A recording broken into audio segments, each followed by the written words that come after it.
So how did you find out you were the guy when Miles left for Tuscaloosa County? So it's weird. So, Coach Holcomb was actually in my wedding. And so, you know, so going forward, and it's not that I tried to get him out of here, but so in a roundabout way, the principal of Tuscaloosa County was a coach that I coached with at Hillcrest in Tuscaloosa, Daryl Williams. And the O-line coach, Steve Dill, was there, and Waldo Carden was there. And so, I knew they were looking for a coach, and those guys, they can coach football. And so I was like, well, I know who, I know a really dang good coach. And so anyway, long story short, I was like, hey man, like, would you be interested in Tuscaloosa County? And I was like, well, yeah, but I mean, that's big 7A, yada, yada. Yeah. So I was like, all right. So I texted the principal and I said, hey, I've got your guy if you want him. And I still have the text.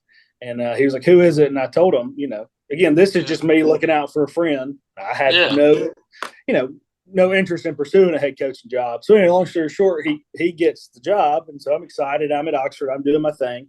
And so then he texted me and said, hey, my principal wants to know why your resume isn't on her desk. I was like, what are you talking about? And he was like, well, you're not going to put in for this job. And I'm like, well, no, I didn't think about that because that's, I didn't want him to, what I'm saying? Like pushing him out to get the job or whatever. Right. And so, I was like, he's my buddy, I wouldn't do that. So anyway, long story short, man, my first interview I've ever done. I wanted to go for experience. Obviously, man, I wanted the job, but, more than anything, just to experience, get people to know who I am. So maybe one day if our paths crossed and one thing after another, things just started rolling. And I was brought up here and it was a long process. I'll say that. It was kind of nerve wracking. But in the end, I'm here and it's been awesome. Man, that's such a cool story. Like just that kind of that brotherhood that coaching can become. Yep. Man. Yep. And it was weird. I'd never knew, but like Sam had actually told. So the coaching tree, we all worked with Sam at Hillcrest.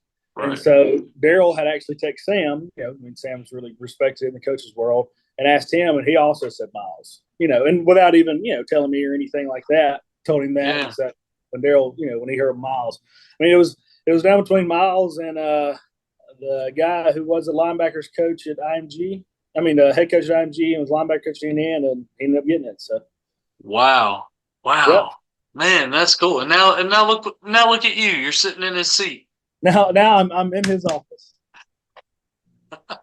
What was when you got the job, when you got that seat? What's team reaction like? Getting to know the guys and that kind of thing.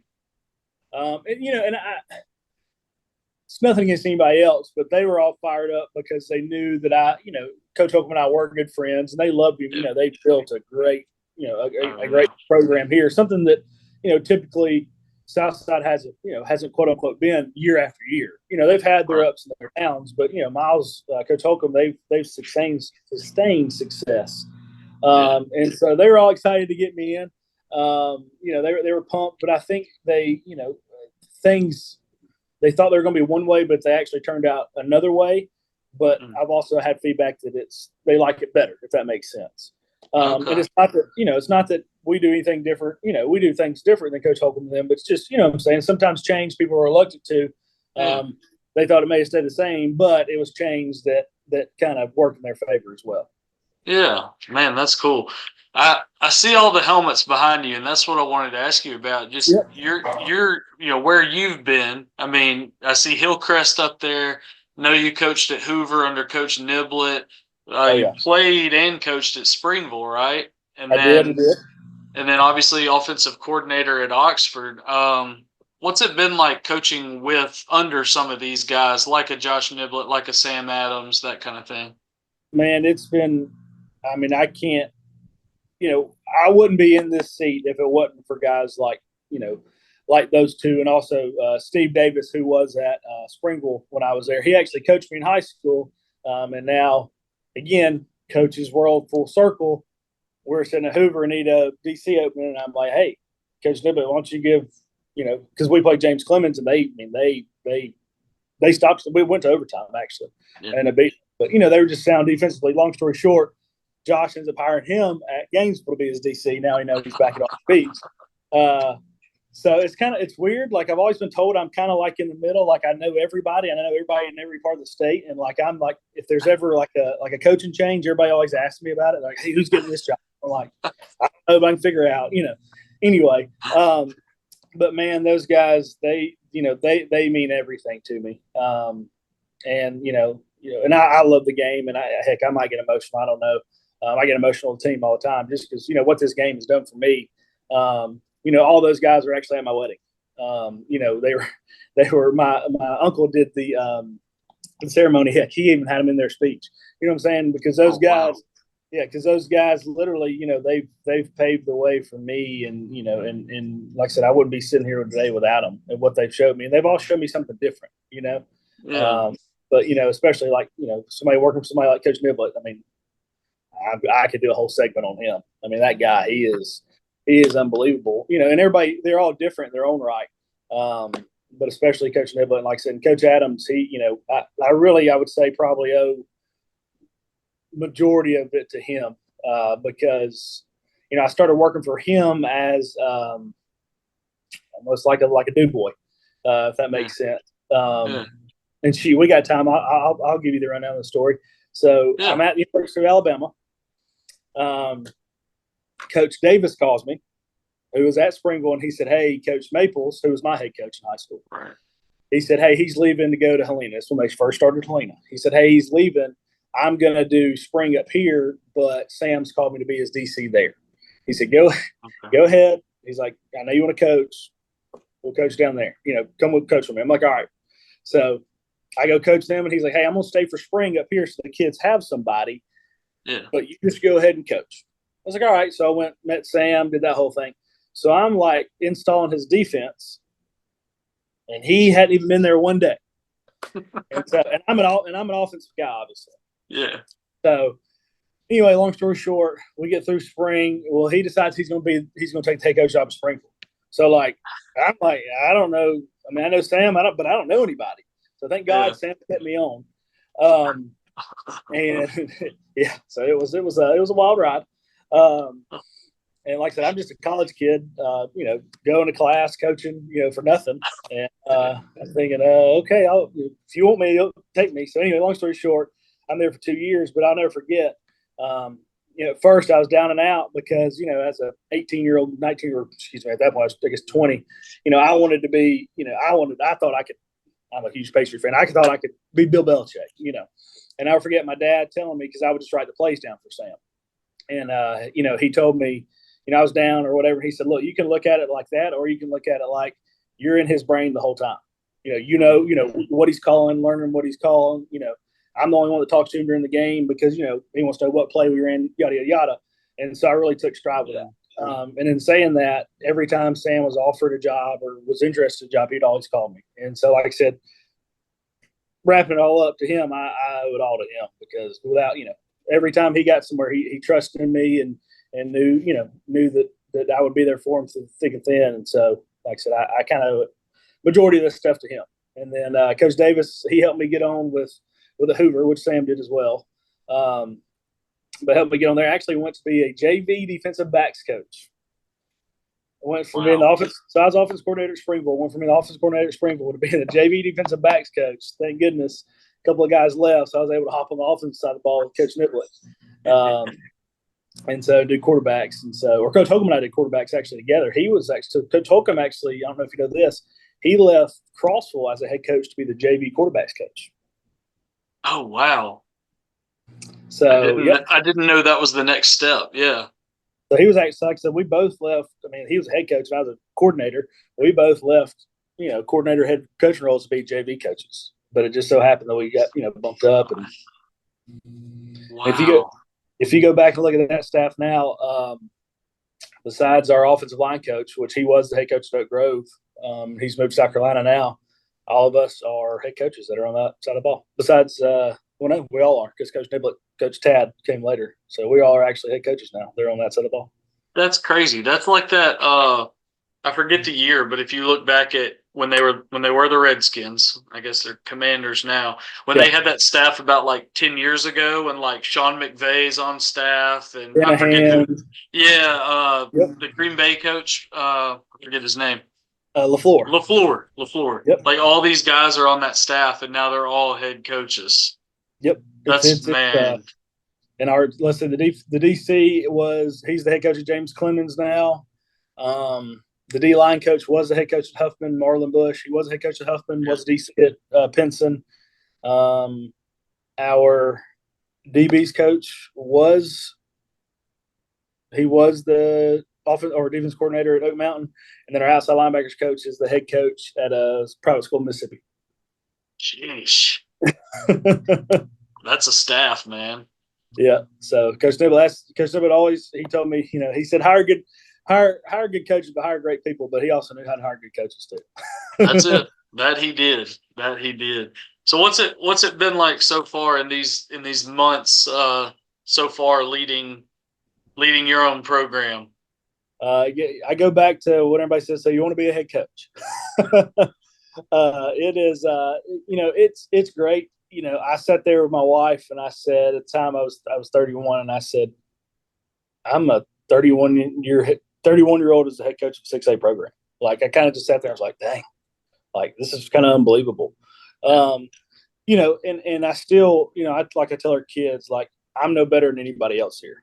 And I think that's one thing, like my dad always established with me. He's on his own business, and, a very large business. And, he always took out the trash. I always asked him, why'd you take out the trash? And he told me, because I'm better than nobody. I know where I started, know I can go back to.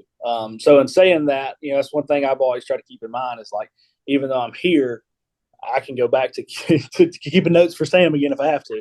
And in doing that, it just kind of has helped me every day to stay focused and man, these kids, like, they work so hard. I know it's cliche to say, but, like, a lot of people don't realize what we've been through up here.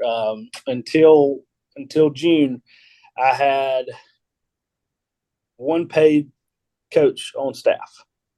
Oh. That's not including our running backs. Our running backs coach is assistant principal. So, like, I didn't quote unquote consider him, because he's assistant principal. But I had one coach, and actually he doesn't even. He was the head wrestling coach, and he's actually stepped away just to do that. So at one time it was actually, in all honesty, it was actually just me and a volunteer. Oh my gosh. Yep. Did you sleep much in the spring? No, I did not.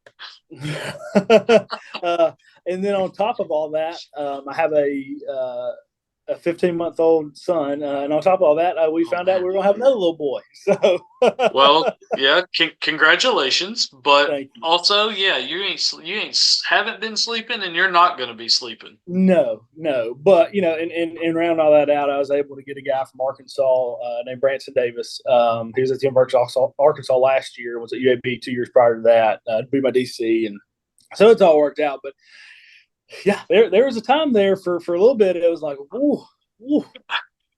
Miles can have this seat back if he wants it. So what first time head coach, people have obviously seen, what you've done as a coordinator and stuff, but, like, I also know you can only call plays based on your personnel too, right? You've got to adhere to the strengths that you have, but what do you want Southside to look like?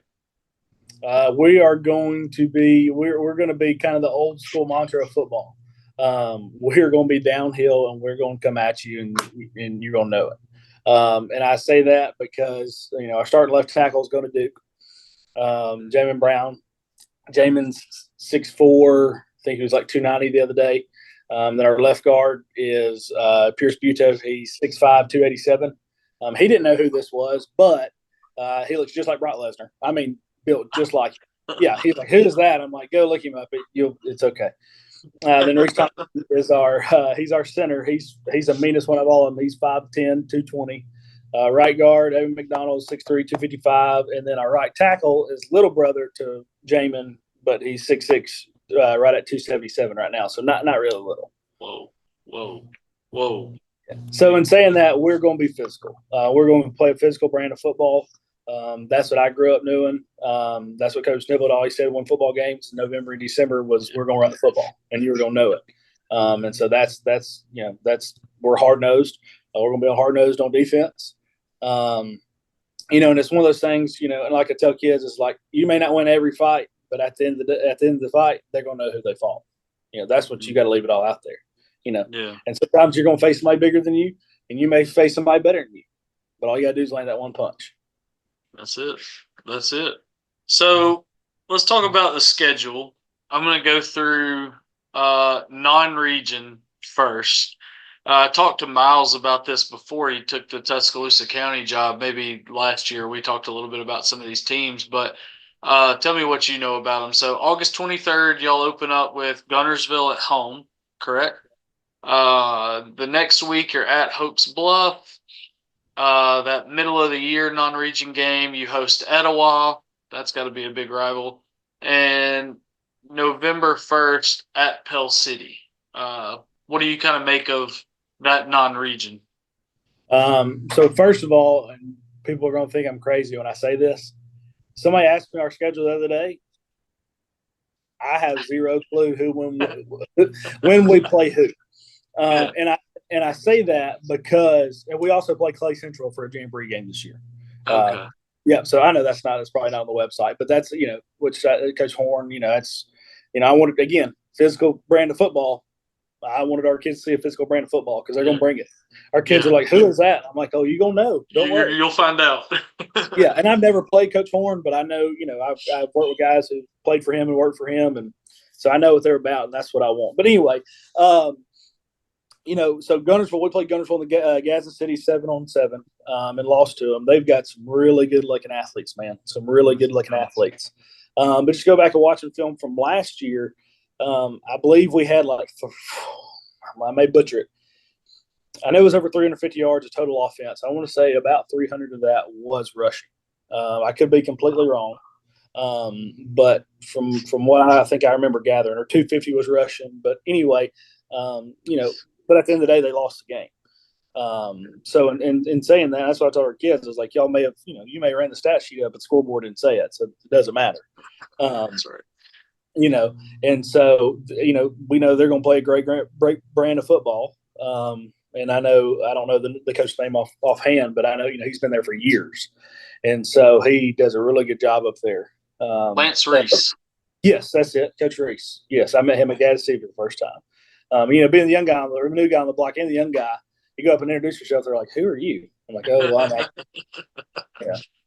There's one guy on Twitter. I won't say who his name was, and he was like saying, "Oh, Southside looked good, Gadsden City this year, da da da." And Coach Bowen's got him looking good this year, and I'm like, "Hey, man, like, he's not the head coach, But like I said, I couldn't give a crap less. As long as our kids are promoted and all that, we play good brand of football. I couldn't care if people don't know my name or not.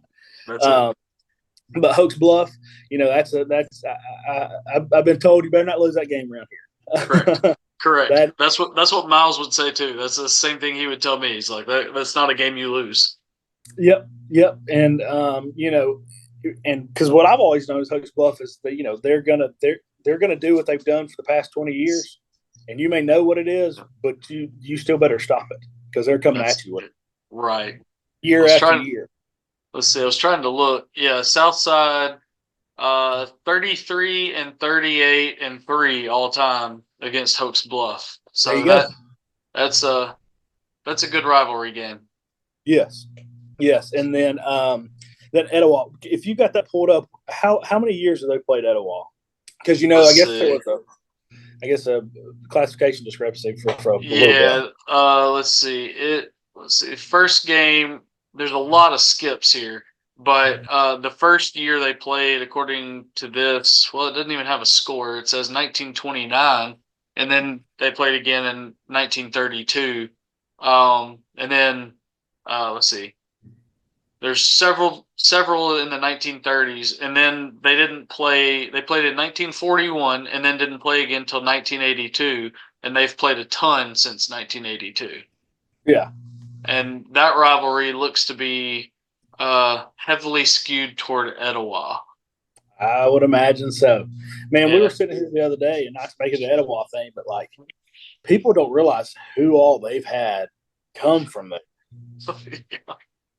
I mean, the Knicks. That's Patrick and Derek Knicks, like the two different Knickses. Yep. I mean, Cadillac. I mean, people. That's the thing. You start naming Cadillac's like down the list. That's no offense to him. It's just Patrick Malone. Like there's so many guys that have come from there. Yeah. Brady Kitchens. I mean, But I anyway, forgot about him. I'm telling you, man. You start naming off people, and they have guys year after year that I mean, they've got I think a guy at Duke and a guy at Virginia Tech or something like that right now. I mean, they're always really good. And so Coach Peavy's over there now. So Coach Peavy was Coach Maple, my head coach. That was his roommate in college. Oh, wow. So, yep. So I know he's over there, and he was at Haralson County last year, which is like 20 miles or 30 miles from Oxford. So we actually had a guy that coached with us. His dad was his offensive coordinator over there. Like, it's really weird how small the coaching world is. No kidding. Yep. And so so we have them, and then we have Pell City. Yeah. So, which you thought that would be Rush, but you're getting Coach Gentry instead. Yep. We are. We played Pell City last year. Pell City and Oxford's huge rivalry, obviously. Yeah. I give a guy that coaches at Leeds. He's from Pell City. He coaches at Hillcrest. I give him a hard time all the time. I'm like, hey, we're the real black and gold. Oxford, we're the real black and gold. I said that rivalry hadn't been a rivalry in years, but just like I said, give him a hard time. And and our kids thought that too. And man, they came out. I mean, it went down to the wire. I mean, like I said, I say all that to say, with the most respect to them, it's how hard they fought. And they were ready, man. They game planned us, and they were ready. And we were so we were lucky enough to come out the win, but nothing but respect for those guys and what they did. Absolutely. So I'm going to run through the region schedule, and then we're going to talk about region a bit, because let's see, you are now in 6A Region 8 with, in order or alphabetical order, Buckhorn, Fort Payne, Gadsden City. That's going to be fun. Hazel Green, Lee Huntsville, May Jemison, and then you guys. Going back up to 6A, this isn't necessarily like a crazy transition for you, considering where all you've coached, but for the guys that are there, they've had 2 years of experience at the 5A level. Now they're jumping back up to 6. What do you kind of talk to them about, just about that transition? And I tell them too, because I've asked the same thing. You kind of, you're actually the first one who said that, like, oh, everybody else is like, oh, you're going to 6A. And I'm like, it is tough, but when you play IMG and St. John's College in a year, and Thompson, there's really not much that's gonna really just scare you. And not that these aren't good teams by any means necessary, but it's like, even if we had Thompson on the schedule, it's like, oh, I've played those guys 8 times, I think. Like, you know what I'm saying? I was saying they're not. I don't think they're gonna have Evan McNeil lined up at left tackle, so that's a positive. Or Nolan Smith, who literally told our tackle, he would tell him, he would say, "Hey, I'm going to make a play, or I'm not. Like, I'm going to take this play off, and if he wanted to make a play, he'd make a play." And it was anyway. So we don't have. That's what I told the kids. Like, we don't have those people on the schedule. I was like, so you can breathe a sigh of relief there. I said, however, 6A, the speed of the game is the biggest thing for me is the speed of the game. And it's nothing against people in 5A or anything like that. Sure. But 6A and I would go on a limb and say that the 6A state champion this year was probably the best team in the state. And that's nothing against Central, by any means. But I mean, Clay Chalful, they beat Thompson, they beat Saraland. Yeah. So it's arguably the hardest classification in the state. But in saying that, I told them, I said, guys, y'all played Moody and Lee's last year, who are 2 really good teams. You went 1-1 against, won the region. I don't went down to tiebreakers, but still, you won the region in that sense. So, you got to take what you learned, but also know that, like, you're the new kid on the block, so you can either show them what you're made of, or you could be one of the little dogs. Because I said, what y'all going to do is you're going to get caught looking at records. I was like, we're going to get caught looking at Buckhorn's record, or looking at May Jemison or somebody like that. And again, it's no disrespect to them, but okay, they may not have won as many games, but look who's in their region last year. Yeah. You got Gadsden City and Fort Payne, who both, I think, Fort Payne ended up 9-1 in the regular season, and Gadsden City made it to the quarters, I believe. Quarters. Yeah. And so, so they had to play both of those teams. So if they lost to both of those teams, like that's two quote unquote, possible wins they could have had if they didn't play them. I said, so, records and numbers show things, but also they also lie to you. Yeah. Yeah. Well, yeah, there's nuance in those numbers. You are what your record says, so to speak, but some of those games and strength of schedule and stuff like that, like there's a story behind the numbers, right? You might be 5-5, but you're not what you would think of on paper as a 5-5 team based on who you've played. You actually might be, if you didn't play that strength, you might be an 8-2 team, but you're not as tested. Like there's always a story behind those numbers. Yeah, it's like last year at Oxford, we lost 3 games. We lost to the state champion, we lost to the team who lost the state champion, and then we lost to Hartsville by 1. Like who went to the quarters or semis, whatever it was. Like so, it's one of those things. It's like, yeah, we lost 3 games, but we also lost 3 games to, arguably 3 of the top 5, top 10, if not top 5 teams in the state. Yeah, that's what I would talk to Coach Bates at Centerpoint about, because they had those 2 years up in 6A, and I was talking to him about kind of the depth issue, because Centerpoint, when it was a 6A school these last 2 years, it was one of the smallest ones, and usually when you see a team come up and they barely creep into that next classification, you usually, just going off those schedule, the numbers, your record, you usually see a dip. And, they go like, I can't remember off the top. I think they were like 9-2 one year and like 7-4 the other. And I was like, just asked him, what do you attribute that to? And he gave his answer. And then he also talked about that, about being in that, what was it, 6A Region 6? Is that what y'all were? And he talked about like, look at also who our losses are to. He's like, we've got like a close one with Oxford. Then we've got to play Clay Chalkville. And, that region was tough. So before I came here, when they moved Mountain Brook in our region, a team from our region has played for the state championship the last 10 years and won at 8 of the 10.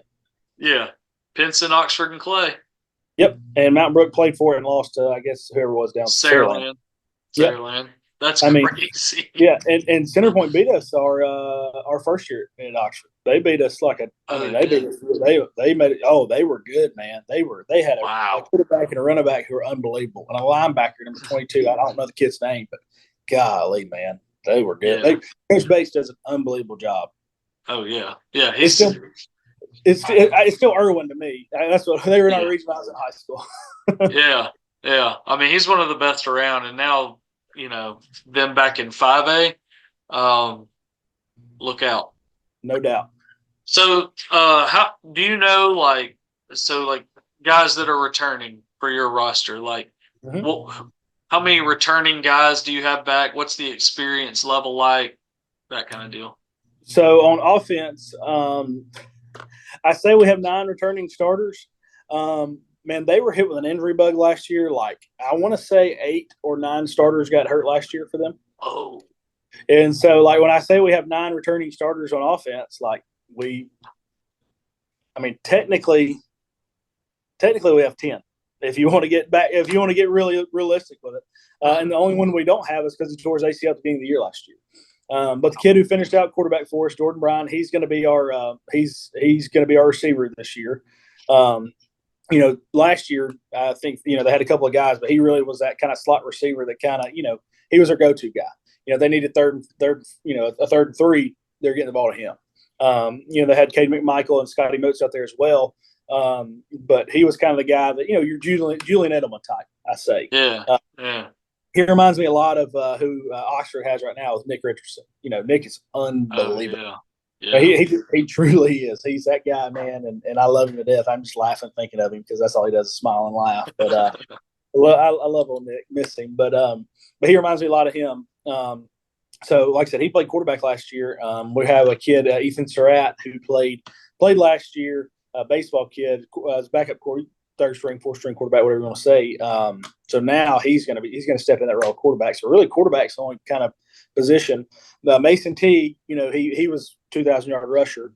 But Cole Garrett, who kind of was his, he was starting safety. kind of his, backup, I'd say, his relief. He'll be our starting running back this year. So, I mean, he's got playing experience, so I consider him a starter. Yeah. And then up front, I know we replaced a couple of guys, but also with injury, we had to have guys start on there. And so really the only new starter is our right tackle, like I said, who's little brother of Jamin, and he's not so little. So no, not at all. Not at all. And wow. He's a sophomore. Yeah. How about the defensive side? So defensively over there again with injuries. Let's see. We have, I believe, 8/9 returning starters.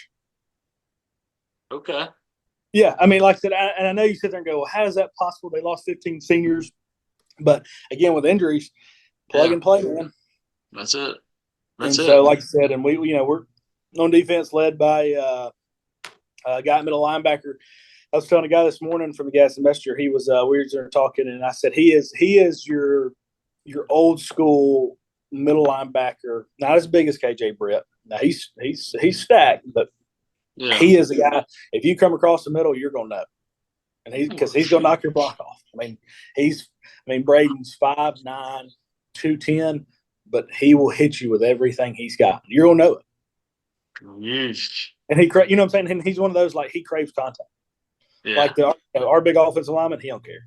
He'll go right up to him, and I love it. I love to stir the pot and run away and watch him go at it. And so that's awesome, man. So I wanted to ask about this one. We went down the region schedule, but that October 18th at Gadsden City, I mean, I know you played at Springville, you've been at Oxford, so you've been kind of nearby, but that being the first time that these schools play, since it is the first time, right? It is. So it is the first. If you'd have asked me that, I'd have said you're lying. Like they somehow, some way, they've had to, play somehow. But how big of a deal? It's a massive one because Gadsden City is it's a new school. It's only 16 years old. But man, it is. I'll say this: it is the talk of the town. For sure.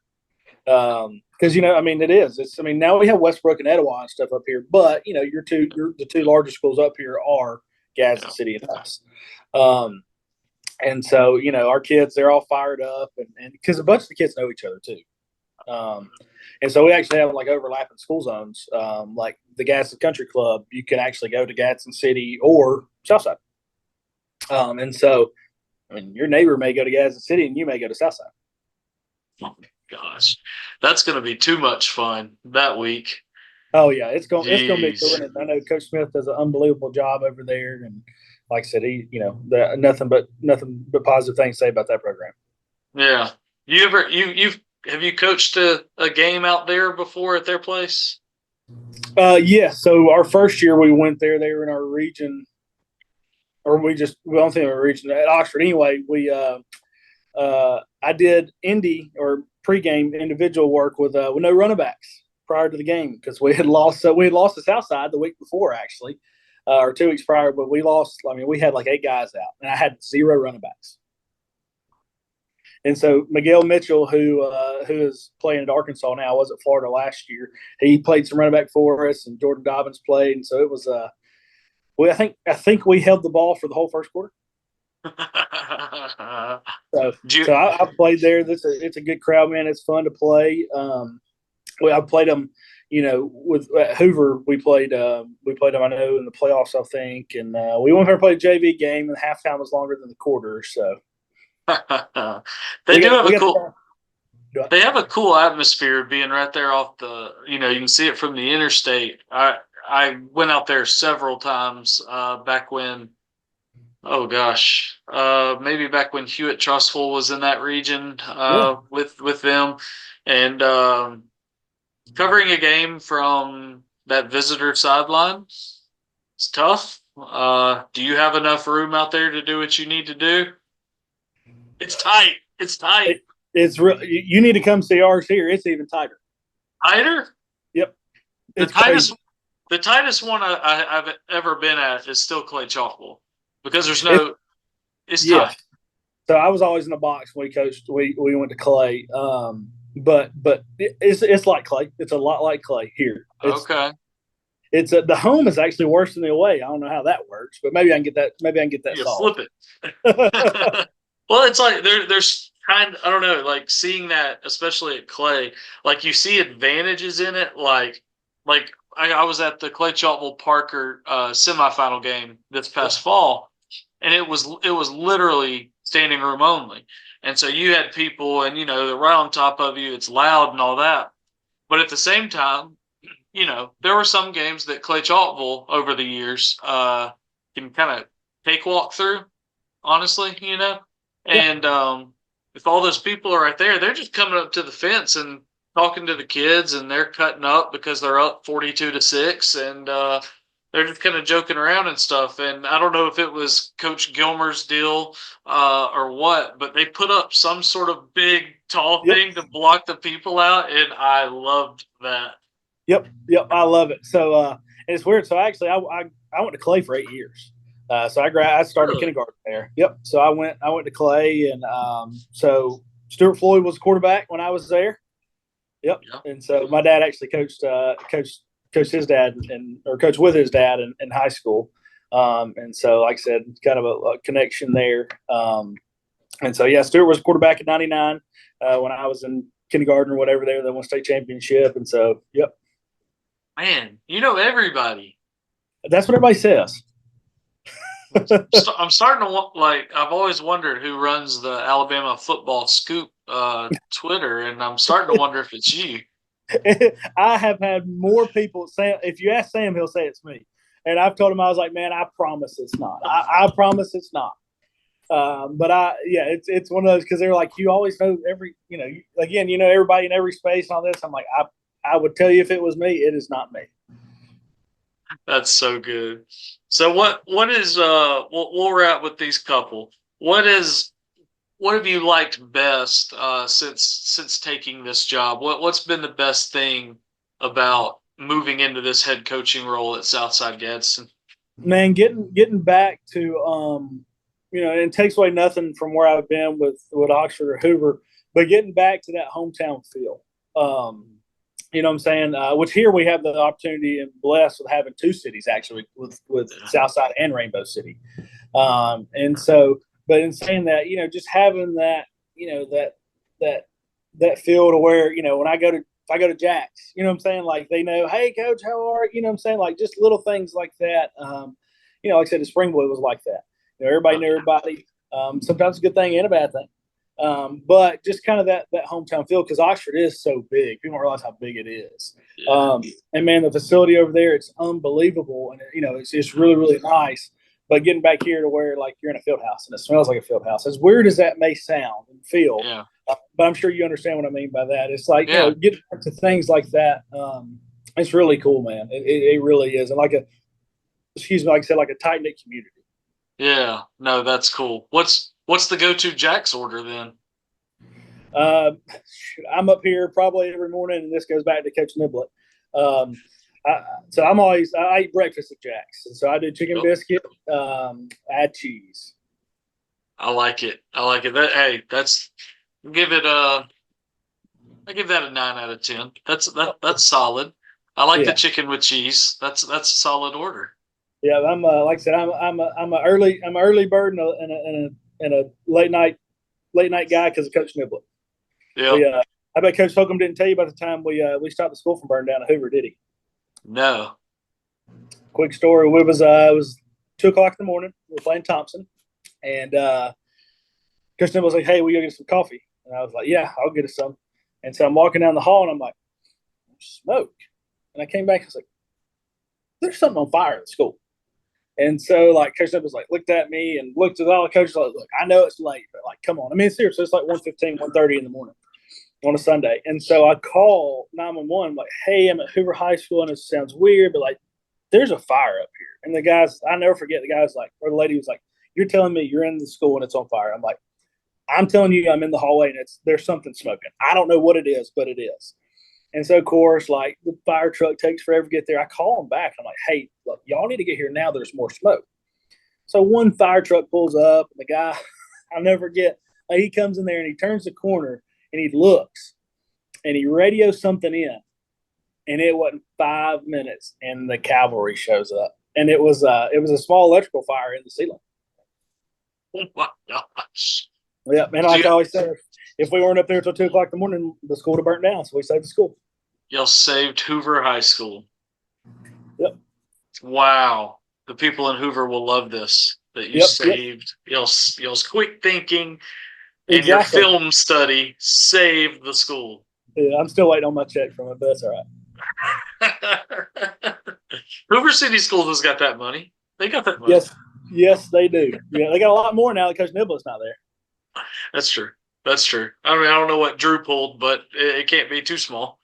No, not at all. I've heard a number, but we'll leave it there. Yeah, we'll leave that there. What are you looking for? I've been asking every coach this, kind of a cliche question, but the answers are good. What are you looking forward to the most, just about this fall in particular? You know, watching our kids. You know, I call it the tunnel, but watching our kids run out of tunnel for the first time. You know, because it's going to bring an emotional me like I've never really had before. You know, I tell people all the time, like, you know, the greatest days of my life was when I got saved, when I married my wife, when I had my first child. And so, you know, it won't be in that category, but it'll be in the top of the category, wherever, you know, right up under it.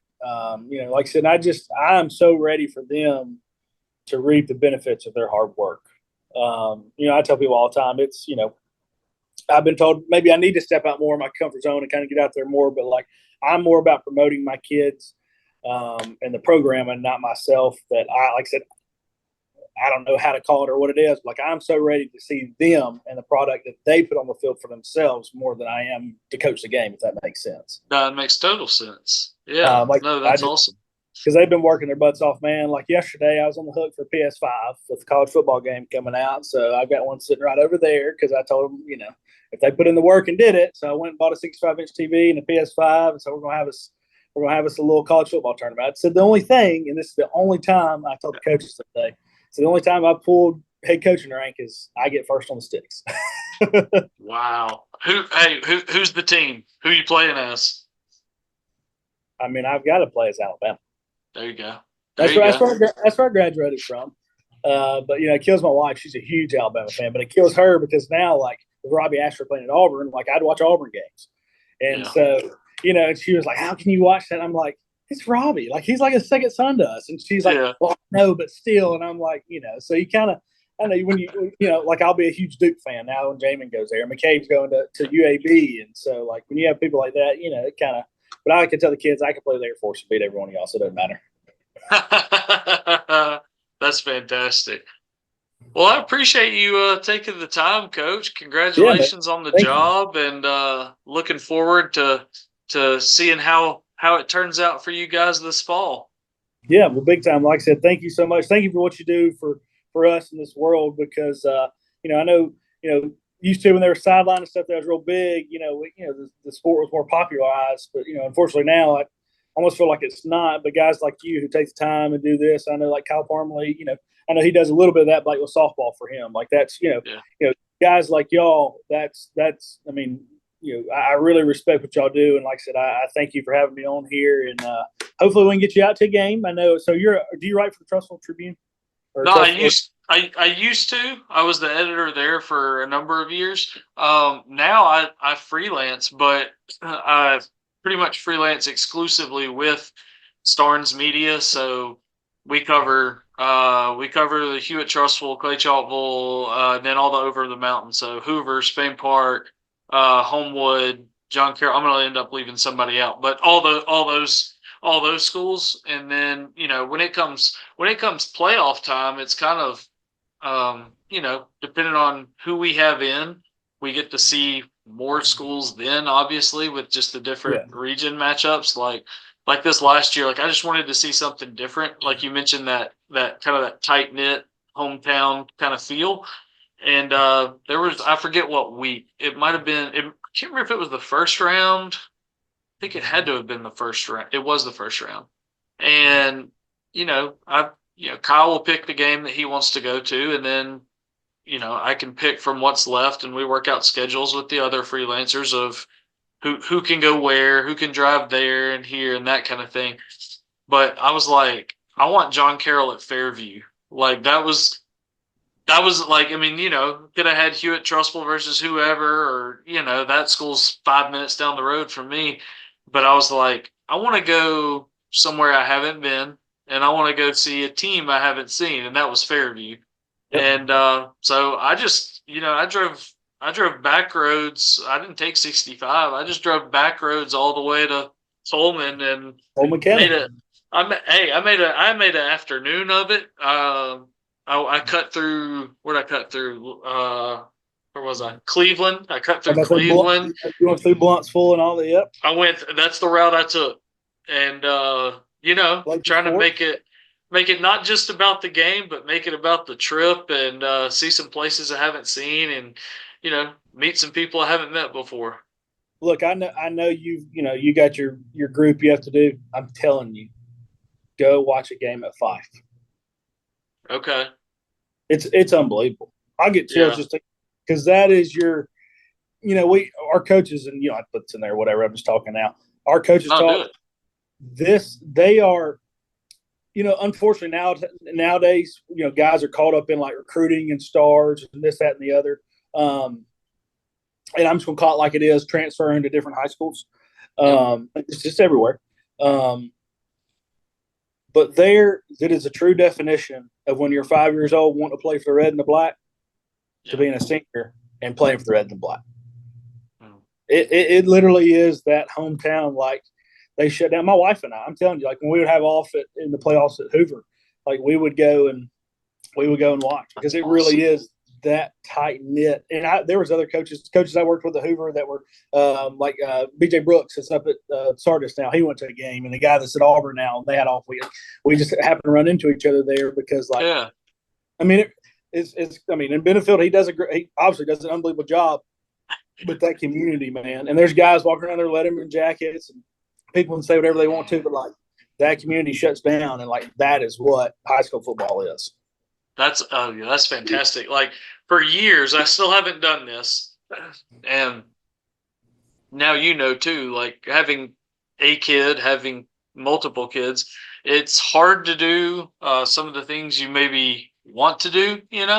Obviously, and wouldn't trade it. But for years, and I've never done it. I've had the idea for a while. I've wanted to do a book where I literally, like, travel the state and go to tons of different communities. And doing this podcast kind of thing is maybe kind of dipping my toes in the water of that, getting a little idea about different communities and stuff, because I've always wanted to go, like, all over the state, different classifications, 1A through 7A, AISA, everything, and just go to these different communities and, talk to the football coach and the players and that kind of thing, and do I say a story, but kind of a chapter on the football program, the tradition, that kind of thing.